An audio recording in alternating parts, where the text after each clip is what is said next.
Person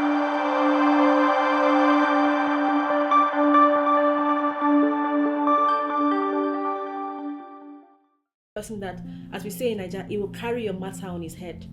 If you don't want him to be involved, don't tell him. He went on his knees and he said, "Thank you, Jesus." I said, Pastor can't be kneeling down at me. I'm standing. So he said, I jumped on my knees. "Thank you, Jesus." Hi, my name is OYINLOLAS, and this is my wife. I'm Kenny OYINLOLAS. And we are workers in Lofty Heights. I'm in charge of the media department, and I'm responsible for the follow-through department of the church. Great. So how did our Lofty Heights story start? It was meant to happen, basically, long and short. When we were coming to Canada from Nigeria, the name Lofty Heights Pastor Wale just kept on coming up. And then, interestingly, my sister-in-law, my younger sister, she said, "Oh, you're going to Regina. I wasn't sure if you're going to Saskatoon, but in Regina, I have someone there. He's a pastor, he's my mentor. I will introduce you to him." And she sent his number to us, and then I think she sent our numbers to him. And the next thing, he got in touch with us, and he connected with us in such a friendly and such an open manner. We were almost so amazed at how open he could be, and how free and how accessible he was, even without meeting us. And then God blessed us. He sent people from church to pick us. I remember my in fact, one of the sisters I still have till today, Minister Omomi, she has left now because she has moved to Edmonton. She connected with us from there. Samuel came to pick us, and from there it's just been blessings upon blessings upon blessings. It's just been a beautiful roller coaster ride of blessings from there.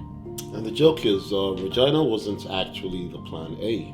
The plan A was actually Saskatoon, but man proposes, God disposes. I'll be honest, I have zero regrets in, coming to Regina. Yep. Everyone said, "Oh, Saskatoon is bigger, is this, is that, that Regina is a village." I said, there's a reason why God is pointing that, that village out to us, this was the reason. And that was how we came to Regina, and like you said, we spoke to Pastor Wale before we got on the plane, and there's a way you would speak with a person and you just connect. You just know that, okay, this guy is informing activity, this is the real thing. And that gave me comfort. Now, I still initially had my doubts when I first came, to be honest. I went around, but my family was all about Lofty. And I said, okay, you know what? You guys go to Lofty, let me look around, And my wife invited me to Lofty Heights. I think it was our second weekend. And I came and it was fun. It was good. It was something I could relate with. It was similar to the place where we were coming from, so that made it a pleasant place to worship in. And I tell people in Lofty Heights, I don't have church members. I don't have, church people. I've got family, right? I'm the person you'd see hugging X, Y, and Z. I don't care your position in church, I'm like that, and the atmosphere is welcoming. It's a safe place. It's a safe place. In terms of the church, there's so much that has happened. My first job interview, it was people we literally just met that left their homes that night to bring us a chair, to bring a table and a chair. To have his interview. And I didn't even know that, this person's wife had an exam. I think it was that night or the following night or something, But guys would go out of their way for you like that. I tell people, if you don't succeed in Lofty Heights, it's because you chose not to. Yep. It's not the kind of place where you get to and sit down and say you want to be by yourself. No, you relate with people, and people are ready to relate with you, no matter what the issue is, no matter what the situation. People have brought the weirdest problems to me, and I believe they felt safe doing that, knowing the kind of place they were in. This was safe, no judgment. Yep. So yeah, a lot has been good for us in that church. There's nothing taking us out. Even if Pastor Wale decides to do Lofty Heights Nigeria, we'll still be in Lofty Heights Regina, It's, I don't know, testimonies, anything? Okay, I mean, for me, the testimony is still evident in my life up till today. I remember when because of the uniqueness of where I was coming from, my profession, where I was coming from, I was just trying to find my place when we got to Regina. And so I was dragging my feet and just taking my sweet time. I was still doing a little work from back home. And it got to a point where I knew I needed to start work. I was unsure of what to do. And then all out of the blues, Pastor Wale called a prayer and fasting session. I can never forget that because, like I said, it's a testimony, personal testimony for me. He called a prayer and fasting session particularly for those looking for jobs. And like I said, prayer and fasting. And then he was also fasting with us. He's not looking for a job. He wasn't doing anything. He had no reason to.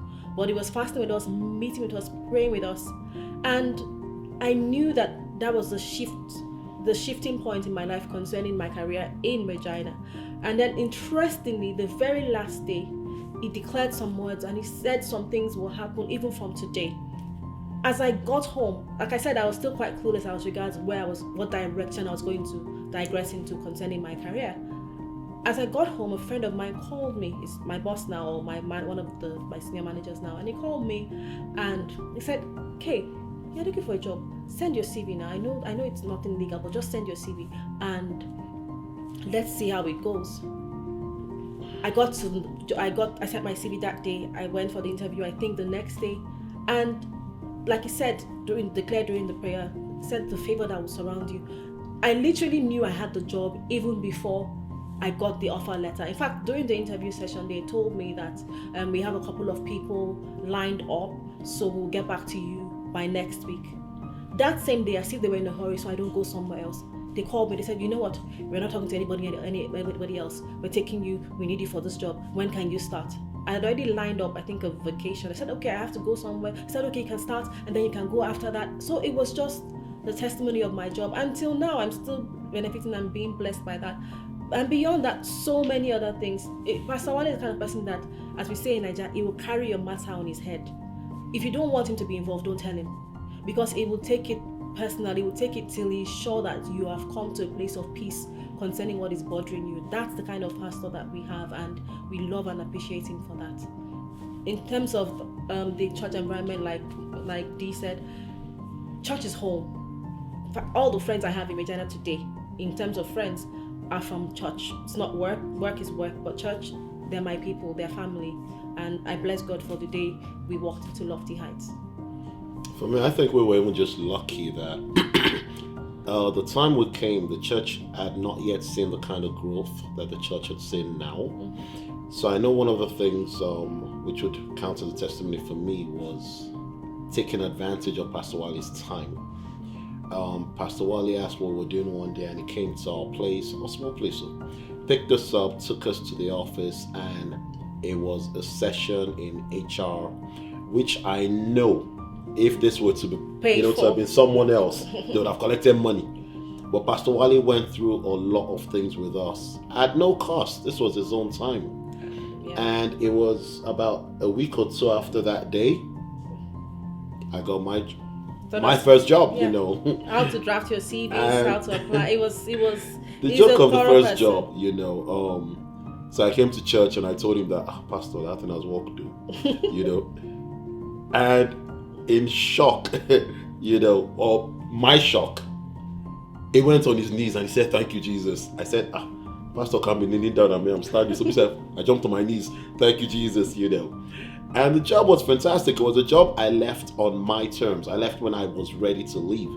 I wasn't forced out. It was a conducive environment for me.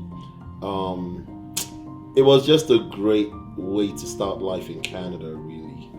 Yeah, and we thank God because we know that if we didn't get the privilege of meeting someone like Apostle Wale and getting to know the things, or getting to, like I said, is a person that will relate to you one-on-one, not even as a pastor, but as someone that is very down to earth. So it taught us the basics, from the foundation, and he's just an open person. Just call him, one phone call, one sentence, and he's on your matter.